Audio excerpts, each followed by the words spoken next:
अब हम लोग सवाल नंबर 4 को करते हैं। किसको करेंगे? 4 को। तो इसको मिटा दें।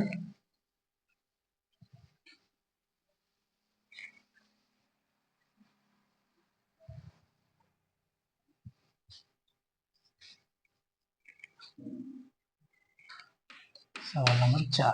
देखो जल्दी से क्वेश्चन को पढ़ते हैं। देखिए क्वेश्चन लिखा हमारा, भूमि के एक बिंदु से जो मीनार के पाद बिंदु से 30 मीटर की दूरी पर है, मीनार के शिखर का उन्नयन कोण 30 डिग्री है, तो मीनार की ऊंचाई ज्ञात कीजिए। एकदम सिंपल सवाल है। ठीक है, भूमि के एक बिंदु से मीनार के पाद बिंदु से, भूमि के बिंदु से मान के चलो जो भूमि है, भूमि का जी एक बिंदु है। ठीक है, और यहाँ से क्या है? एक मीनार। क्या है? मीनार। ठीक, और इसकी दूरी, ठीक है, मीनार के बिंदु पाद बिंदु से 30 मीटर दूरी पर। अब यहाँ से कितनी दूरी पर? 30 मीटर। तो जी कितना है? 30 मीटर दूरी पे। ठीक है, तो जे बन गया हमारा मीनार। ठीक, अब ए बी और सी, जी क्या है? समकोण। ठीक है, जी हमारा, तो जे ए बी क्या है? मीनार है, और बी सी क्या है? पाद बिंदु की दूरी है। ठीक है, अब हमें निकालना क्या है? शिखर उन्नयन कोण। शिखर से उन्नयन कोण कितने डिग्री का है? 30 डिग्री का। तो जी क्या हो गया? 30 डिग्री। अब हमको निकालना क्या है? ऊंचाई, यानी जी निकालना। तो इसको हम क्या ले लें? एच ले लें। ऊंचाई क्या ले लें? एच। ठीक है, बस वही दो लाइन है। माना कि ए बी एक, सॉरी, माना कि ए बी मीनार की ऊंचाई है। ठीक है, तथा बीसी पाद बिंदु, देखो जो क्वेश्चन में लिखा मैं वही लिखता हूँ, मन से कुछ नहीं लिखना। ठीक है, पाद बिंदु से दूरी है।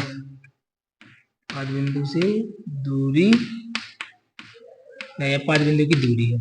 ठीक है, तो यहाँ देखो हमने ए बी बराबर क्या लिया? एच। ठीक है, और बी सी हमको कितना दिया? 30 मीटर। ठीक है, बी सी हमको कितना दिया? 30 मीटर। अब देखो वही हो गया लंब, और जी क्या दिया? आधार। तो लंब बटे आधार, फिर इसका यूज करेंगे लाल बटे ककाश। देखो जी लंब है और जी क्या है? आधार। तो लंब बटे आधार क्या होता? 10।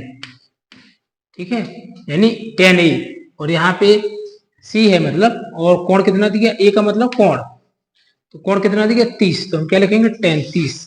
तो यहाँ पे लिखेंगे समकोण त्रिभुज ए बी सी में,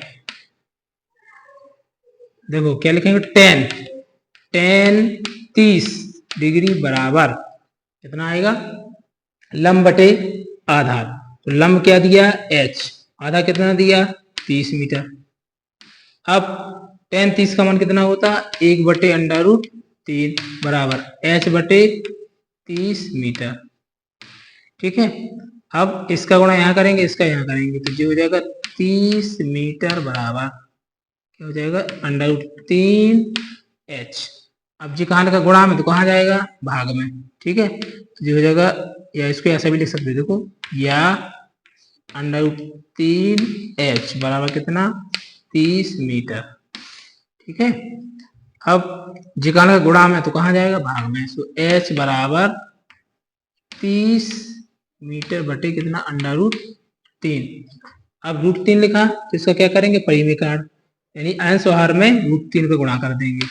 तो ये हो गया 30 बटे √3 √3 इंटू √3। यहाँ पे गुणा करेंगे। देखो मीटर की कोई जरूरत नहीं है, आप लिख भी सकते हो या हम लोग लास्ट में भी लिख देंगे। ठीक है, तो यहाँ पे कर देंगे 30 √3, और यहाँ पे गुणा करेंगे तो 3 बाहर आ जाएगा।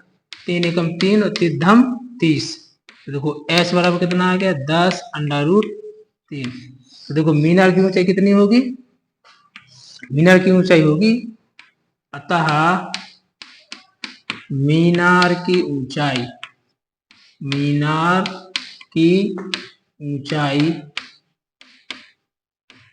की ऊंचाई 10√3 मीटर होगी। ठीक है, ऐसे करना। ठीक, कुछ नहीं करना है, एकदम सिंपल है। आपको कोण देख लेना, निकालना क्या है, ये डिपेंड करता है। तो देखो निकालना हमको क्या है, लंब। तो जो लंब है और जो क्या है, आधार। आधार का मान हमको दिया है, तो लंब बटे आधार क्या होता है, 10। और कोण कितने दिया, 30 का, तो देखो 30 लिख देंगे। तो 10 30 बराबर हो जाएगा h बटे में 30 मीटर। ठीक है, यानी आधा 30 मीटर दिया, इसका यहाँ गुणा करेंगे, इसका यहाँ गुणा करेंगे। अब इसको हम ऐसा भी लिख सकते हैं कि इसको पहले लिखना है, इसको बाद में लिखना है। ठीक है, फिर 3 कहाँ लिखा, गुणा में तो कहाँ जाएगा, भाग में, तो भाग में आ गया।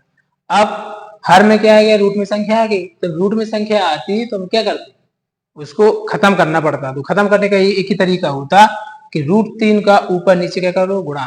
और ऊपर नीचे गुणा करने का मतलब है कि अंश और हर में, और अंश और हर में गुणा का मतलब है, इसको इस प्रोसेस को बोलते हैं हम लोग हर का परिमीकरण। ठीक है, तो मैंने यहाँ पे हर का परिमीकरण किया, यानी √3 का ऊपर गुणा और नीचे गुणा, अंश में और हर में गुणा। तो जी गुणा हो गया, तो यहाँ पे आएगा 30 रूट का 3, √3 गुणा करेंगे तो 3 बाहर आ जाएगा। अब 3 का भाग देंगे तो धम 30, तो 10√3, यानी मीनार की ऊंचाई कितनी आएगी, 10√3 मीटर। ठीक है,